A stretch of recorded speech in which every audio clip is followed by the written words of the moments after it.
relationships. They belong to the 2nd Maine and they know it. But he's about to invite them to be part of the 20th Maine. And next up, esteem needs, self-respect, value, reputation, and status. He's going to address that momentarily, but he's not going to say, hey, look, you guys, you signed 3-year papers, tough crap, get your butts up and get your gun.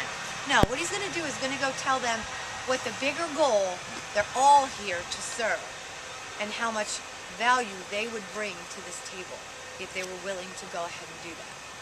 It's a beautiful speech, and we're going to ask somebody here in the ranks. We're going to share that with you. Right there.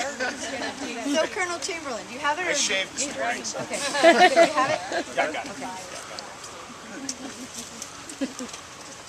Okay, so you may have seen this in the movie. I don't know if I'll do it justice, but I'll try. Okay? All right. He looks out at a group of men who have been marching for a long time, haven't been fed. His own men have been marching and haven't been fed. But he still has a presence of mind to know that he's got to reach these guys and reach them in a way that it's going to convince them that they will be willing to put their lives on the line for somebody they don't know and that they may not trust. So he says to them, well, I don't want to preach to you. You know who we are and you know what we're doing. But if you're going to fight alongside us, there's a few things I want you to know. This regiment was formed last fall, back in Maine. There were 1,000 of us then. There's not 300 of us now. But what is left is choice. Some of us volunteered to fight for the Union. Some came mainly because we were bored at home and this looked like it might be fun. Some came because we were ashamed not to. Many of us came because it was the right thing to do. All of us have seen men die. Most of us never saw a black man back home. We think on that too. But freedom, it's not just a word. This is a different kind of army. If you look at history, you'll see men fight for pay, for women, for some other kind of loot.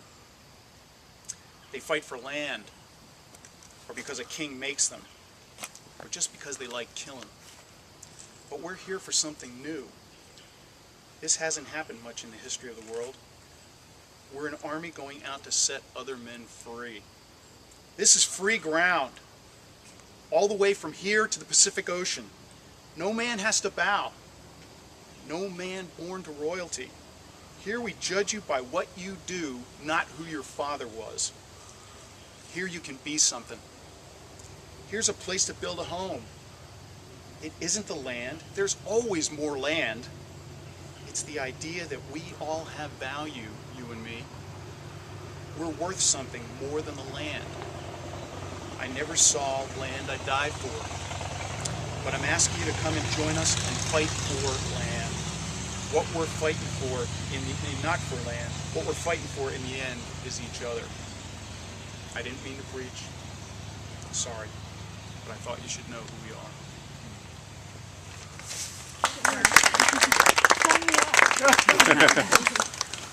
Well, all but 4 agreed to fight. They acquitted themselves beautifully, and the other end of the story is that after the Battle of Gettysburg, all officers on all levels have to file an after-action report, and in Chamberlain's report, he is glowing in his comments about the aid brought to the table by the men of the 2nd Maine. And he got them amnesty as long as they agreed to finish out their term of service with the 20th Maine. So I think that says a lot about him as a person, and it says a lot about his ability to influence others.